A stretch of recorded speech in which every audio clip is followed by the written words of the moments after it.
Muraho neza nshuti bavandimwe, nshuti bakunzi ba Ruta TV One, reka ntangire mbasuhuza mwese mbabaza ati ese muraho mumeze mute, murakomeye, mumeze neza? Hanyuma hano twebwe turaho tumeze neza, turakomeye, usibye nyine ayo makuru y'ibyabaye kuri Mugisha. Tukiri aho rero, reka tuze mu makuru tuyababwira neza, niturangiza tuze kuyabavira imuzi n'imuzingo. Na mbere reka dutangire tubahezesha ishema abantu badukurikirana hano kuri Ruta TV One. Muri abantu b'agaciro cyane, murakagira Imana, murakabaho, muri abantu beza batagira uko basa. Hanyuma rero,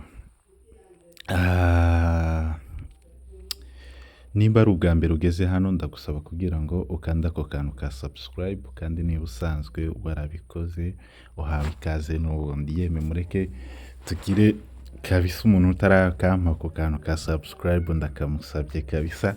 Gusuza uramenya hari nk'abantu bazambwira ati kubera ukuntu tugufana ngo ngukorera ngo subscribe ngo buri munsi, urumva aho uri kuyikuramo warangiza ukayishiramo ukayikuramo ukayishiramo, ariko subscribe ikorwa rimwe gusa. Ahangaha tuba turi kubibwira abantu bashasha bajya batarayikora nk'uko aribo bayikora. Hanyuma amakuru mugiye kuyagezwaho n'umunyamakuru Rutazunguzwa kuri Ruta TV One. Amakuru ngaya uko byifashe. Mugisha, uyu muhungu Mugisha yavukiye mu Rwanda ndetse anakurirayo kugeza muri iyi minsi mikeya nibwo yaje muri Uganda. Akigera muri Uganda baje mu cyaro gupagasa hamwe n'abasore bagenzi biwe.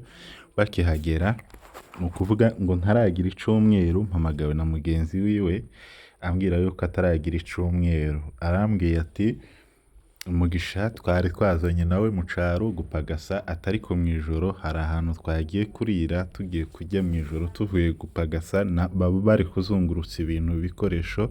Ati tuvuye kubizungurutsa, bari bari mu byaro bya Uganda. Ati tuvuye kubizungurutsa mu ijoro turataha. Ati tugeze mu nzira duhurana n'abantu baratwirukana, bari bafite ibyuma imbugita bashakaga kuzidutera.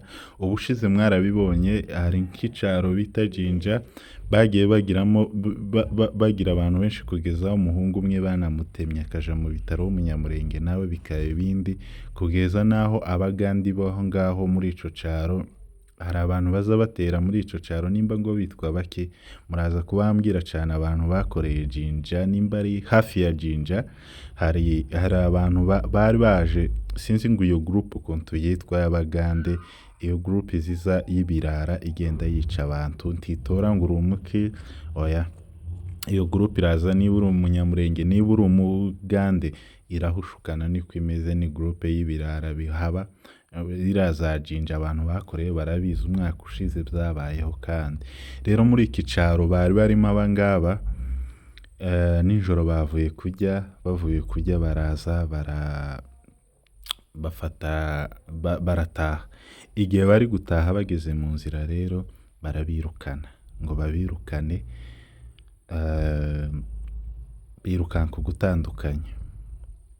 Mugisha yirukanka ukwiwe ndetse na bagenzi biwe, buri wese ni nka bari batatu, buri umwe yirukanka ukwiwe. Atariko twarabanje turahagarara turagwana, tugeze aho ngaho tubona bazanye ibintu by'ibyuma, kandi kuba bari babazi nyine yuko abo ngabo ari babandi n'ubundi, baravuga ati ahangaha umuntu yanahapfira, rero dukizwe n'amaguru twirukanke. Barirukanka, bakicirukanka Mugisha arabura.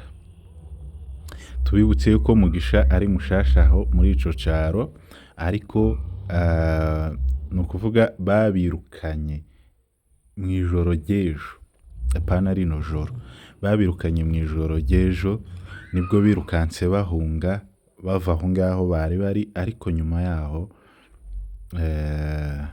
tibaje kumubona. Muri iryo joro baratashe basubirayo kumushaka, bose bageze mu rugo babona umuntu ntari kuza, baravuga ati ibintu byaba byakomeye.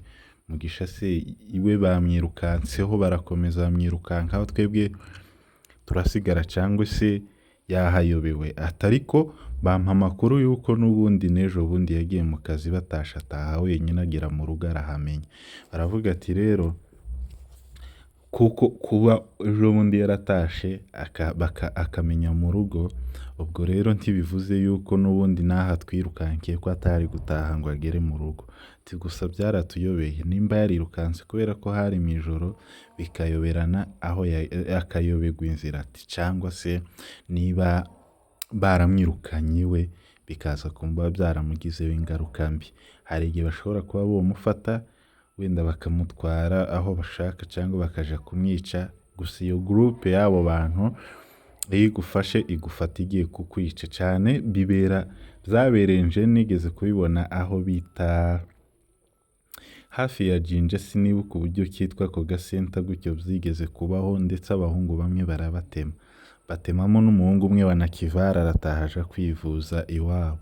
Ayo makuru yo ndayazi yabayeho. So hano muri Uganda rero nuko ibintu byifashe, hari igihe ugira utyo ukabona gusa abajura baraje barakwinjiranye, cyangwa se abajura murahuye mu muhanda bakamukugirira nabi aho ngaho, kandi filimi birangiriye aho ngaho biba yikunjirije aho ngaho. So amakuru rero turayakomeje ga uburyo batubwiye amakuru, ati bakigera aho mu ijoro rero bahise bavuga ngira ngo nizere yuko muri kumva noneho ko ndi kuvuga vuba vuba, ntako ntari kugira kabisa, navunitse icuya caje, nuko munyihanganire nakari gaciyemo. Hanyuma rero uyu musore wacu mwiza mutoya usa gutya, umwana usa n'izuba niko twavuga, nyuma y'aho ngaho bageze mu rugo ababo baramubura, basubirayo inyuma baravuga ati tuje kumushaka, barahamagarana ndetse n'abandi bari baraye aha, ni ukuvuga barara mu maroji, iyo bageze mu byaro barara mu maroji, barahamagarana bagahamagara bamwe bari ruguru yabo, se Mugisha se yoba yayobewe hano akaza aho ngaho, twahuye n'ikibazo tuvuye kurya twebwe baratwirukana, ba bandi nibagiwe iyo timu yabo babanda uburyo yitwa, ati batwirukanye, se none namwe yoba yageze aho ngaho se Mugisha? Barababwira ati ntawahageze, ntawe twigeze tubona. Nuko barazuka baja gushaka, biyambaza abaganda aho ngaho barabafasha mu ijoro, barabaherekeza barashaka iryo joro kabisa, ati ntabwo twigeze turyama, twatashe nko mu masaa 10 z'ijoro turataha tuza mu rugo, ati twageze mu rugo ntabwo twabashe kuryama, n'ubundi twaricaye gusa twibaza ati biragenda gute, twumva akantu gasheganyije, ati niwe ukandagiye araje, twagira gutya ati wenda niwe uje, ati twamaduhekera gusa ku muryango w'igipangu c'amaroji nyine bararamo, nyine ni ukuvuga ayo maroji niyo bararamo abaje abahungu bari gupagasa n'abakobwa, nyine tuvuge n'abamama n'abapapa bose, abantu bose ingero zose, abapagasa bose bagenda barara nyine mu maroji mu byaro. Nuko ngo arangize rero bamaje bo ku muryango wa roji baravuga ati se ibi bintu biragenda gute, barategereza kugeza icyo gihe saa 10 nibwo baje kuri roji, barategereza kugeza mu gitondo barahebura. Ejo birirwa bashaka, ati nta kazi twigeze dukora, ahubwo twagiye tuzunguruka tureba mu binogo, tureba ahantu hari imifureji, hari ibiki, ahantu hasa n'ahihishe, tureba niba hari aho wenda nimba bo baranamwishe bakahamuta, ati barabishakisha barahebura guhera ku munsi w'ejo, barategereza. No kuvuga bagiye kujya bose, iyo bagiye kujya uyu yasize fone n'abandi baba bazisize n'ubundi mu nzu bari kuraramo, bose hasigaye amatelefone ngo ayisize iri kuri charge. Nuko kuva yagenda tibaramenya ngo umuntu ari hehe, tibaramenya ngo byifashe gute, gusa akaba yarari mushasha kandi nta namba zabo zindi yari afite wenda ngo yabazi, gusa nico bakavuga ati niyo yaba ari mushasha twakabaye bwaranakeye basi tukamubona. Ati kandi icya kabiri, Mugisha ni umuhungu witonda utaba mu bintu by'ubuyobyabwenge, ati wenda iyo aje kuba afite n'ako kageso twari kuvuga ati wenda ashobora kuba yarabonye bigenze gutyo iwe agahungira mu ibara akaje kunywa inzoga wenda bene ibyo, atariko mu bantu b'abakirisitu ni uwa mbere, ati kandi turakimuhamyaho, ati nk'uko turanabipfa hano mu ijoro abyuka mu gicuku gusenga, turyamye tukamubwira ati yewe tuba turushe turi abanyakazi, uze usenga mu ijoro tugiye kuryama, ariko mu gicuku ureke gusenga nk'uko uba uri kutwicira ibitotsi buca tuja kuryama. Ati niyo magambo bakunze kumubwira, bambwiye yuko ari umuntu witonda biteye ubwoba biheka, gusa nta kundi ni ukuvuga kugeza na n'ubu nta yindi nkuru barakira, ntibaramenya ngo Mugisha yarapfuye cyangwa se ngo bahebe bavuge ati wenda bimeze gute, ntabwo babizi. Muri abo basore bari bari kumwe hari harimo uwitwa Ndabunguye, hakaba n'uwitwa ngo niba ari Irakoze na Mugishaga. Ni ukuvuga rero abo bahungu bose, abo bahungu babiri basigaye nibo bari kuvuga amakuru bavuga ati twebwe ntabwo tuzi iyo iwacu yagiye kugeza na n'ubu. Ni ukuvuga ejo biriwe bashaka, kugeza na n'ubu ntabwo bari gukora. Bahamagaye umukuru wiwe uwo mwase wabo uba hano muri Uganda, nawe ahita atega arabasanga iyo muri ico caro, bose baja gushakisha Mugisha, ariko kugeza na n'ubu ngubu Mugisha ntaraboneka. Bakomeje kumbwira ejo nibwo bambwiye ati dukorera itangazo ryihuta turebe nimba uwamubona wese, uwamubona aho yamubona wese yatumenyesha basi akatubwira uko nimba yamubonye. Mu ijoro tugeze aho ngaho ndangije gukora ikiganiro, nako nari ngiye kugikora, barasubira barampamagara ati cangwe bubiretse reka dusubire dushake kandi turebe ngo nk'uko hari uwaza ubabwira w'umugande ngo ashobora kuba yamubonye, umugande waza uvuga ngo yamubonye, bagiye berekana amafoto. Bageze aho yaza avuga ngo yamubonye ntibamubona, baravuga ati wenda ashobora kuba ari amagambo y'uyu mugande gusa cyangwa yabonye undi muntu basa, nk'uko iyo babona abanyamurenge bose hariya baravuga ati bavuga yuko ibo basa, ntabwo bamenya ngo uyu n'uyu cyangwa ngo n'uyu.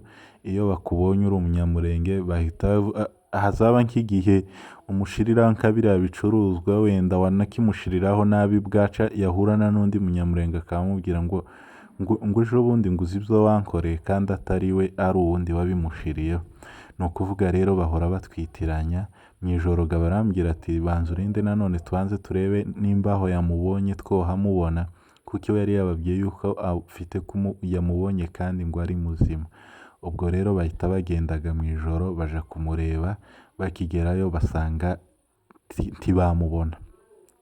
Nuko ngo barangize kutamubona barasubira barataha. Amakuru ni nk'uko nguko ari kugenda agaruka mu ijoro. Mu gitondo barambwira ati Rutazunguzwa dufashe nyabuna udukorere ikiganiro kimeze gutya kivuga kuri Mugisha, umusore umeze gutya umushireho ifoto yiwe, umuntu uza kutubonera nyabuna aho yoba ari, wumubona ari muzima wamubona atari muzima waza kubamenyesha kuri iyo namba. Rero ni ukuvuga namba tugiye kubaheza hano kuri kuri YouTube yanjye, uraza kubonaho namba, kandi muri YouTube winjire indani uraza kuhabona nimero, cyangwa sinze kureba uburyo hano munsi mpandika namba yanje nyihashire.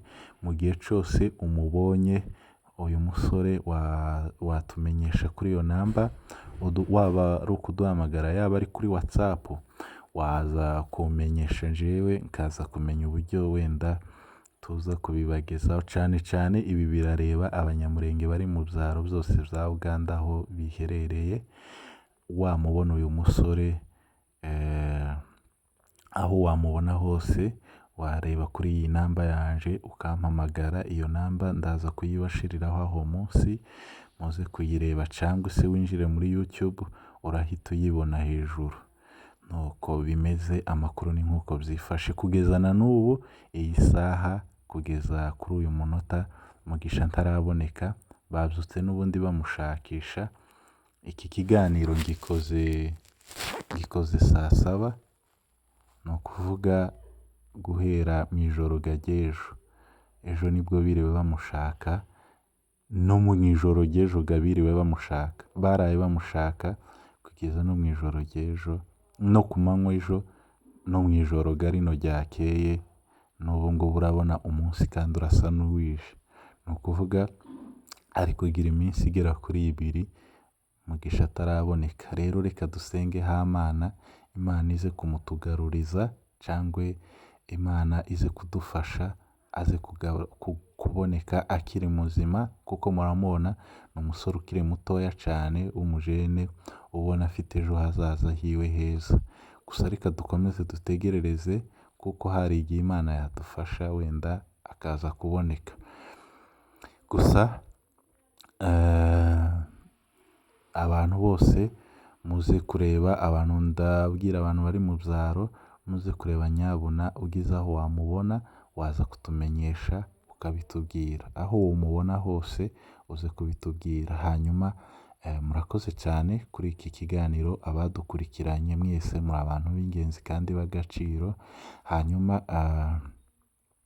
iri tangazo rero rigere ku bantu bose bari mu byaro, ugenda ubaheza, urebe iyi link nuyibona, niba ufite umuntu wawe mu cyaro uyimuheze, kugira ngo turebe nimba Mugisha yoboneka, byaba ari byiza kurushaho. Niba ufite umuntu wawe ahari mu ntara za Uganda hose, we ufate iyi link uyimwohereze, umubaze ati se bimeze gute, uyu musore ushobora kuba waramubonye se, cyangwa hari aho uwo mubona, n'aho uwo mubona hose uze kubitumenyesha. kandi tumenyesha abantu cyane kugenda bari kureba, kugenda bareba ahantu cyane hagiye haba utuntuze, ahantu ushobora kubona byagera, mbese ubona kuko hashobora kuba hihishe, ugenda uhareba cyane. Ikindi cyane biramenyeshwa abantu benshi bari batuye za Kamuri, ahantu bita Kamuri, mu cyaro bita Kamuri, ariko icyo cyaro ndibaza kiba muri Busoga, ngira ngo hari akiba ni muri Busoga, nanjye ndahazi narahageze, kiba muri Busoga, kandi Busoga yose ni nini. Rero abantu cyane bari muri za Busoga aribo bakomeza kugenda bashakisha uyu muhungu, ni ukuvuga baraye aho Kamuri, bari bavuye niba ari hehe sinzi aho bari bavuye, ariko byabaye bari baraye Kamuri. Ni ukuvuga gusa muri make Busoga yose, uwaba ari muri Busoga wese agerageze gushakisha uburyo bishoboka bwose, nimba yabona uyu musore aze kuba yabitumenyesha kuri iyo namba twaberetse aho munsi. Hanyuma rero birababaje cyane kubona umusore mutoya nk'uyu nguyu mwiza gutya. Niyo mpamvu ndi kubabwira ati nyabuna tuje ku ivi twese dusengere uyu musore. Umuntu wese ubona iki kiganiro apfukame basi abwira Imana kabiri, ayibwire ati Imana turabyanze, ntabwo dushaka yuko umusore usa gutya, umusore mutoya gutya ko hari icaba, turabyanze. Buri muntu wese ahari ndabigusabye, si kubw'imbaraga, ni kubw'ubusabe, ni ukugusaba buri muntu wese ahari ko yapfukama kabisa. Aho uri, niba unagiye mu kazi uri gutegera iki kiganiro, ndagusabye basi kubw'imbabazi upfukame basi rimwe ubwire Imana ati Mana ndagusabye Mana, uyu musore ntagire icaba, ndagusabye Mana uyu musore ntagire icaba. Imana imuturindire ni ukuri, kandi Imana imutubere hafi aho ari hose. Ega ibiduhiga ni byinshi, ariko kandi hari igihe twebwe abantu nk'abantu tugeraho tukiheba, tukavuga ati wenda ibintu bimeze gutya turihebye, ariko buriya Imana nayo ntabwo ihita ibirekera kwa kundi tubitekereza. Ni ukuvuga rero reka dutegereze twizeye kandi twihanganye. Famiye bakomeze bihangane, bakomeze bakomere, timwakire kabisa yuko hari ico yabaye, ahubwo mwizere yuko ari buboneke, timwakire yuko hari ico ashobora kuba yabaye. Oya, ico kintu ntacaza kuba. Imana iri mu ruhande rwiwe, ntacaba, araza kuboneka, kandi Imana iri ku ruhande rwacu abanyamurenge twese. Rero buri munyamurenge wese asaba Imana yiwe, ufite aho uhurira n'Imana yawe uyisabe, uyibwire ati Mana turabyanze, Mana turabyanze, Mana twanze yuko uyu musore mwiza gutya, umusore mutoya gutya, ko hari ico yaza kuba. Hanyuma ndabashimiye abantu bakurikirana ibiganiro kuri Ruta TV1, muri abantu b'agaciro, muri abantu b'ingenzi, muri abantu nubaha, muri abantu nkunda, kuri njyewe mungirira akamaro kanini cyane karenze. Hanyuma ndabashimiye cyane, muri abantu b'agaciro. Tunabamenyesha yuko tuzaza tubaheza amakuru, ndetse n'ubu ngubu twari dufite ikindi kiganiro gishasha twari tugiye kubagezaho, naco kindi naco twari dufite kubagezaho, ariko biba ngombwa yuko twabanza gushiraho iki ngiki nk'uko arico cy'ingenzi cyane. N'ubundi twakabaye kitwagishizeho mu ijoro, no kugira ngo turangishe turebe abantu nimba hari uwamubona. Hanyuma murakoze rero, mugire umunsi mwiza, muhahe muronke, buri muntu wese mu kazi kiwe, Imana imufashe kandi Imana ibane na buri wese mu byo mukora, aho mwirirwa, aho muba muri hose, Imana ibane namwe. Murakoze, muri abantu b'agaciro kuri Ruta TV1, kandi Imana ikomereze kubarinda, ibarinda ababisha, ibarinde imitego myinshi ya Satani. Murakoze, murakagira Imana.